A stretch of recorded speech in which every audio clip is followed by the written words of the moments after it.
Assalamualaikum warahmatullahi wabarakatuh. A'udzu billahi minasy syaithanir rajim. Bismillahirrahmanirrahim.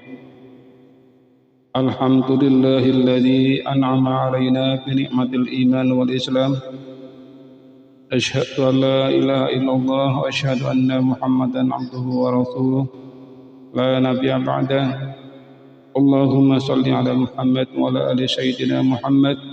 Rabbi shrah li sadri wa yassir li amri wahlul 'uqdatam min lisani yafqahu qawli. Amin amma ba'du.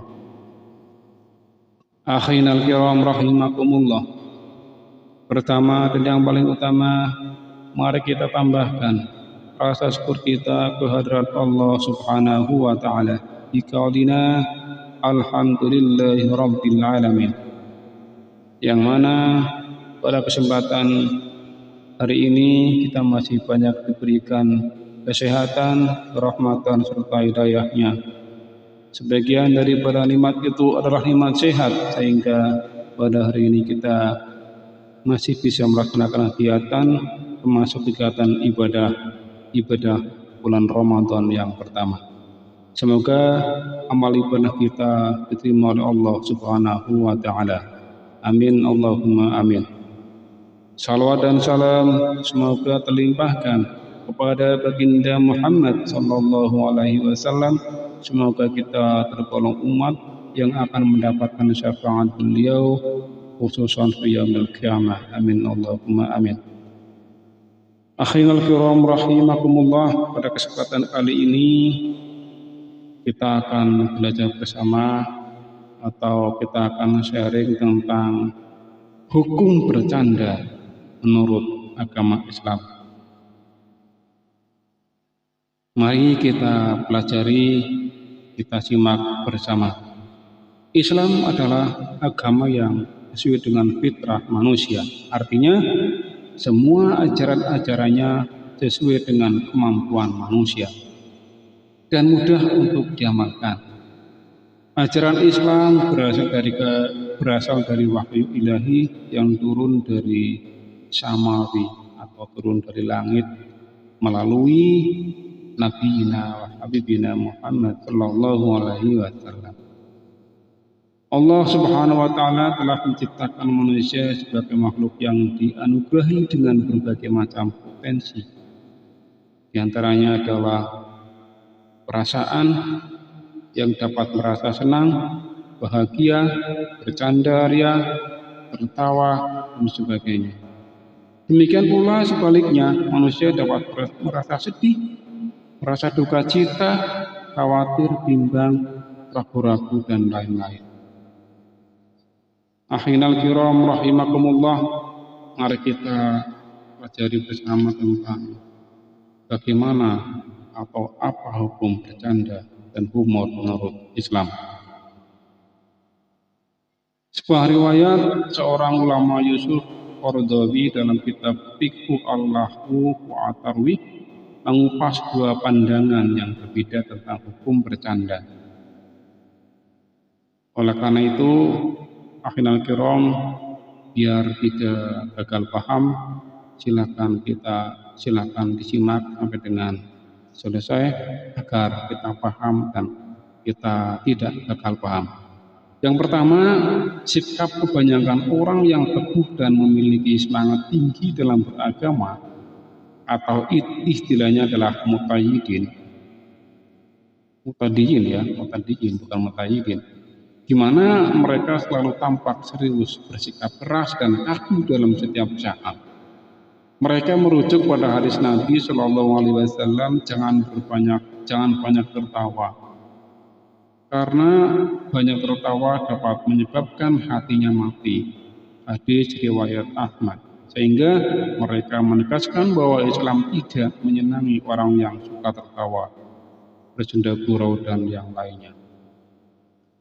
Para ulama ahli hadis meneliti musnad atau sanad daripada Imam Ahmad tersebut mendapat bahwa hadis ini lemah atau dhaif. Kenapa? Karena salah satu perawinya adalah Abu Thariq, adalah perawi yang majhul atau rawi yang tidak dikenal. Nasiruddin Al-Albani memasukkan hadis ini termasuk kelompok hadis hasan. Kedua, pandangan yang moderat dalam beragama menyatakan bahwa Islam adalah agama yang fitri. Tidak mungkin memasang kecenderungan atau tidak mungkin memasang kecenderungan manusia untuk bercanda, tertawa, senda gurau, atau bergembira. Islam justru membolehkan segala hal yang menjadikan kehidupan ini ceria dan berbahagia atau yang membahagiakan.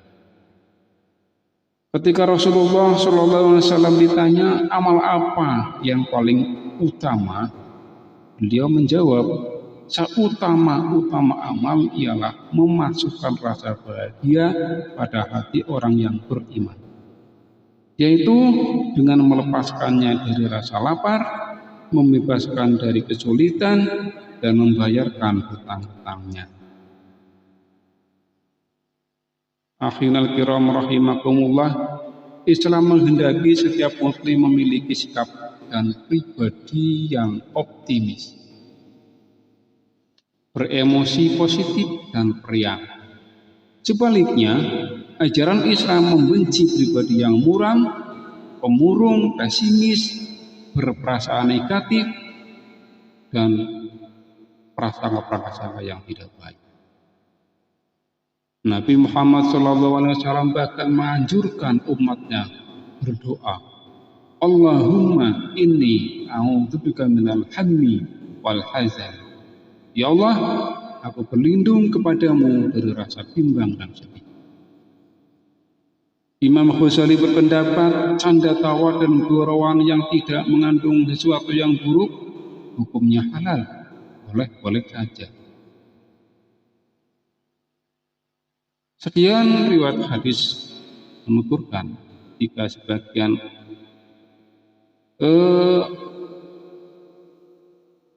banyak riwayat hadis yang menuturkan ketika sebagian orang Habsyi dan Negro bermain-main di Masjid Rasul, beliau tidak melarangnya.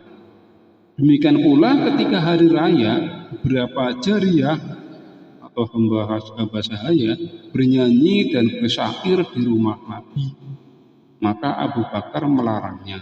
Tapi Rasulullah memerintahkan Abu Bakar agar membiarkannya bersenandung. Lebih lanjut, Al-Ghazali menyatakan Allahu atau permainan yang menyirnakan beban pikiran yang berat. Sesungguhnya hati dan pikiran jika terlalu diporsir akan menjadi beku. Orang yang setiap saat melaksanakan sholat sunnah juga membutuhkan istirahat. Istirahat dan waktu libur yang sangat efektif untuk membantu seseorang melakukan pekerjaan dengan lebih baik lagi. Hiburan dapat menyegarkan pikiran sehingga mampu diajak kembali untuk serius bekerja. Al-lahu adalah obat hati dan pikiran yang dapat menyembuhkan penyakit depresi. Karena itu sudah sepantasnya ia diperbolehkan asal tidak terlalu berlebihan. Sebab seperti halnya obat, jika overdosis maka malah menjadikan tidak baik atau bisa menjadikan penyakit lebih parah.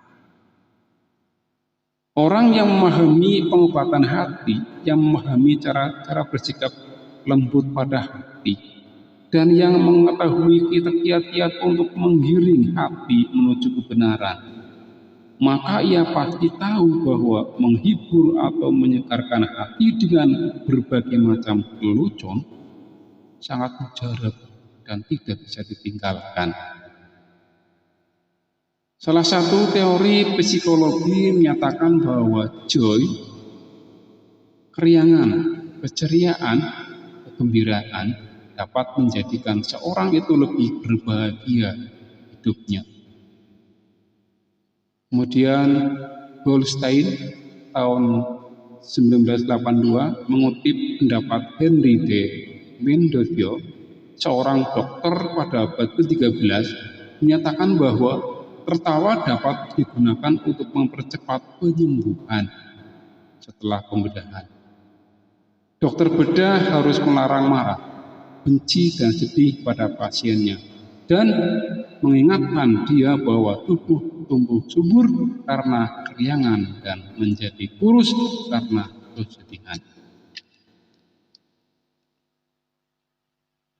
Kemampuan mempertahankan sense of humor dan keceriaan ternyata menyehatkan badan. Jalaluddin Rahmat tahun 2004 mengutip pendapat Herbert M. Lechow dalam Handbook of Positive Psychology, melaporkan secara terperinci tentang efek humor pada kesehatan fisik dan mental. Yang pertama contohnya adalah humor sebagai cara coping yang efektif. Yang kedua, humor dan fungsi sistem imun. Yang ketiga, humor dalam mengatasi goncangan psikologis karena stres. Dan yang keempat, humor sebagai aset positif untuk menghadapi kematian. Jadi, ubahlah cara Anda menjenguk saudara atau teman yang sedang sakit. Datanglah dengan muka yang ceria, riang, jangan bawa muka yang serius, cemberut, apalagi menakut-nakuti. Bila perlu, bawalah hadiah kesukaannya dan ajaklah bergembira dan bercandaria.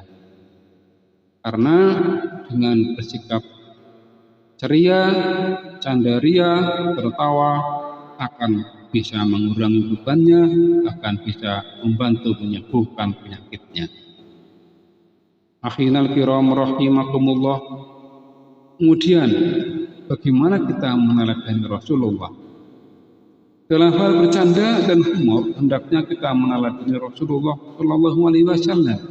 Meskipun beliau menanggung beban dan tanggung jawab yang sangat berat dalam berdakwah, beliau tetap menyempatkan diri untuk bergurau dan bercanda. Tetapi Rasul ketika bercanda hanya mengatakan sesuatu yang benar-benar saja. Ketika bersama keluarga, Rasulullah menyempatkan diri untuk bercanda dengan istri-istri beliau dan mendengarkan cerita mereka. Rasulullah juga pernah melakukan lomba lari dengan Aisyah istrinya. Pada kesempatan pertama Aisyah berhasil menjadi pemenang, tapi di lain waktu Rasulullah berhasil mendahului Aisyah. Kemudian beliau berkata, kita imbang. Ini hadis riwayat Abu Daud. Rasulullah dengan tanpa sungkan-sungkan pernah membungkukkan punggungnya agar dapat dinaiki kedua cucunya, Hasan dan Husain. Kedua cucu itu pun bermain riang gembira dengan sang kakek, sebagaimana hadis riwayat Al-Hakim. Akhinal kiram rahimakumullah. Rasulullah SAW juga pernah bercanda dengan seorang nenek tua yang minta didoakan. Nenek tua itu berkata, ya Rasulullah, doakanlah aku agar Allah memasukkan aku ke dalam surga. Menanggapi permintaan sang nenek, Rasulullah berkata, wahai nenek tua, sesungguhnya surga itu tidak dimasuki oleh nenek-nenek. Si nenek-nenek pun bersedih dan menangis. Mendengar ia tidak akan masuk surga. Kemudian Rasulullah menjelaskan bahwa seorang nenek ketika masuk surga tidak dalam keadaan nenek-nenek lagi, tetapi akan kembali menjadi perawan muda yang cantik. Rasul kemudian membaca ayat, sesungguhnya kami menciptakan mereka bidadari-bidadari dengan langsung dan kami jadikan mereka gadis-gadis perawan penuh cinta lagi sebaya umurnya. Sebagaimana yang telah dijelaskan dalam Al-Quran surat Al-Waqiah ayat 35 sampai 37. Akhinal kiram rahimakumullah. Demikian pula kehidupan para sahabat Nabi. Mereka hidup normal dan wajar, saling bercanda, saling tertawa dan bergurau. Mereka meneladani perilaku Rasulullah dalam menyikapi permasalahan hidup sehari-hari. Sesekali waktu bercanda mengurangi kepenatan beban perjuangan.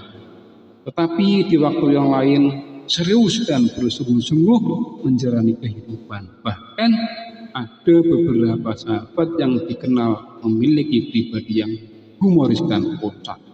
Di antaranya adalah sahabat Nu'aim bin Umar al-Ansari. Allahu a'lam bishawab. Akhinal kiram rahimakumullah, dari cerita atau penjelasan tadi dapat kita simpulkan bahwa bercanda, bergembira itu memang perlu dan dibolehkan oleh agama Islam dengan koridor atau aturan-aturan tertentu. Yang intinya adalah kita bisa bercanda, kita bisa bergembira, akan tetapi kegembiraan itu tidak berlebihan dan tidak membawa kebohongan.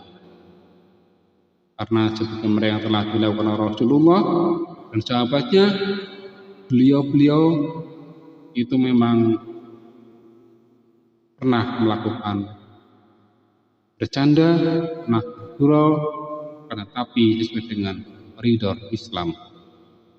Hadirin kiram rahimakumullah, hanya itu yang dapat saya sampaikan tentang ini. Semoga bermanfaat. Aqulu qouli hadza wa bittaufiq wal hidayah. Wassalamualaikum warahmatullahi wabarakatuh.